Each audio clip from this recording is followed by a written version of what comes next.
नमस्कार, आप देख रहे हैं एबी स्टार न्यूज़। मैं हूं आपके साथ सपना वर्मा। हर दिन इतिहास के पन्नों पे कुछ ऐसी घटनाएं घटती हैं जो कि एक ऐसी छाप छोड़ देती हैं जिसे कभी नहीं भुलाया जा सकता, और उसी पर आधारित है हमारा ये पूरा कार्यक्रम जिसका नाम है एक किस्सा दिन का हिस्सा। चलिए बढ़ते हैं हमारे पहले किस्से की तरफ। हमारा पहला किस्सा जुड़ा है प्रथम चुनाव आयुक्त सुकुमार सेन से। सुकुमार सेन जो एक IAS ऑफिसर भी रह चुके हैं, आखिर आज का दिन उनके जीवन के लिए क्यों खास है, चलिए इस पर एक नज़र डालते हैं। आइए जानते हैं आज क्या है खास। खंगालते हैं इतिहास के पन्ने। साल 1899 का वो दौर जब पद्म भूषण से सम्मानित पहले चुनाव आयुक्त सुकुमार सेन का जन्म हुआ था। सुकुमार सेन के इतिहास पर अगर गौर किया जाए तो वो एक ऐसी शख्सियत थी जिन्होंने कम उम्र में एक बड़ा मुकाम हासिल किया। मात्र 22 साल की उम्र में बतौर IAS अधिकारी उन्होंने देश को अपनी सेवा दी। साल 1947 का वो दौर जिस वक्त भारत आज़ादी की एक लंबी लड़ाई के बाद 15 अगस्त को आखिरकार आज़ाद हुआ। उस दौरान भारत के सामने बहुत सी अड़चनें थीं। उनमें से एक बड़ी चुनौती थी चुनाव। इसको लेकर उस वक्त IAS ऑफिसर सुकुमार सेन की एक बड़ी भूमिका देखने को मिली।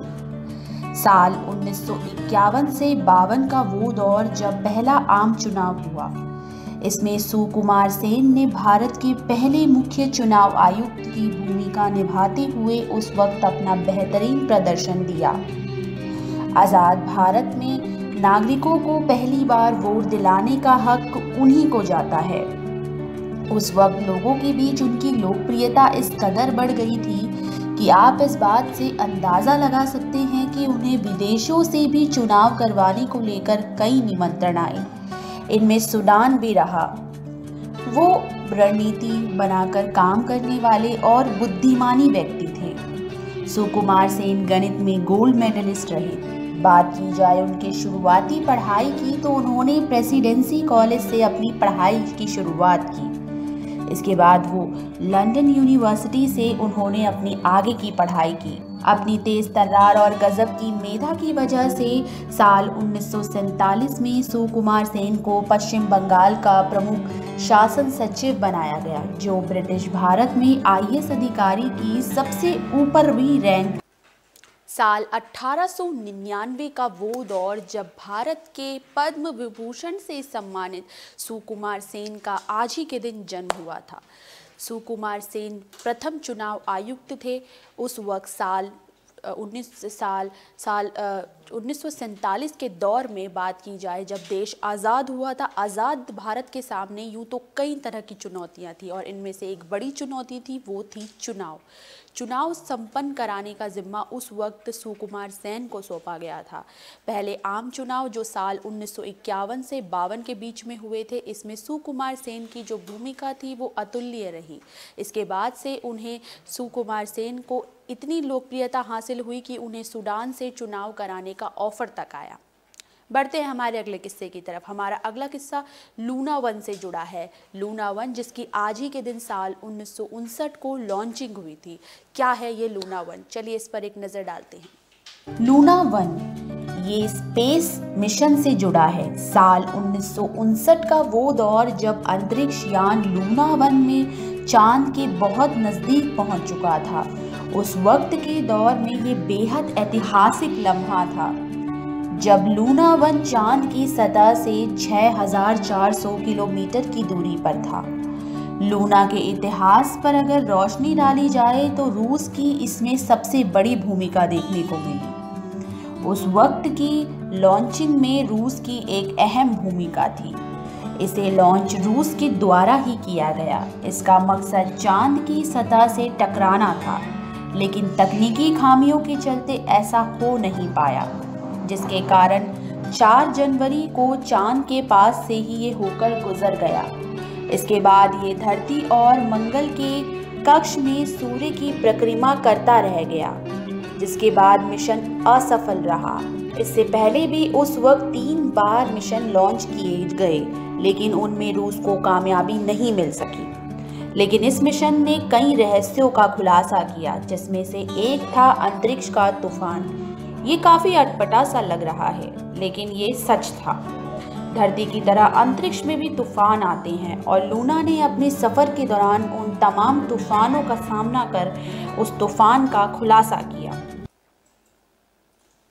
लूना 1 एक ऐसा स्पेस मिशन था जिसकी शुरुआत रूस ने की थी। रूस ने आज ही के दिन साल 1959 में इसकी लॉन्चिंग की थी। इसका मकसद चांद की सतह से उस वक्त टकराना था, लेकिन ये अपने मकसद में कामयाब ना हो पाया। मिशन फेल हो गया। इसके बाद इससे पहले रूस ने इस 3 ऐसे मिशनों की शुरुआत की, वो भी मिशन नाकामयाब रहे।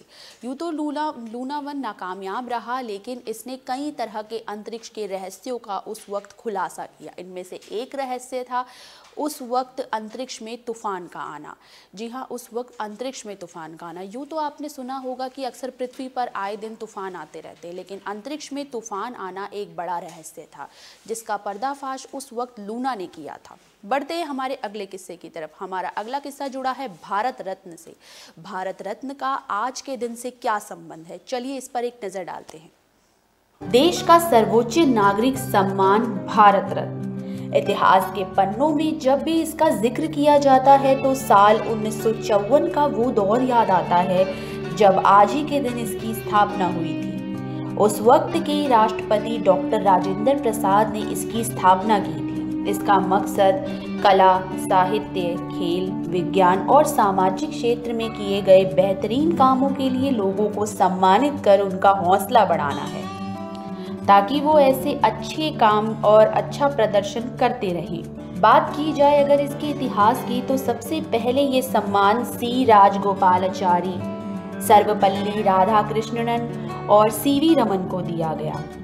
एक साल के अंदर 3 लोगों को ही ये सम्मान दिए जा सकते हैं। शुरुआती दौर में ये पुरस्कार सिर्फ जीवित व्यक्तियों को ही देने की प्रावधान किया गया था, लेकिन साल 1955 में मरणोपरांत भी इस सम्मान को देने का प्रावधान जोड़ा गया। बात की जाए अगर खेल जगत की, तो पहले साल 2013 तक भारत रत्न पुरस्कार के लिए खेल को नहीं जोड़ा गया, लेकिन बाद में इसमें बदलाव हुआ और खेल जगत का प्रथम पुरस्कार क्रिकेटर सचिन तेंदुलकर को दिया गया।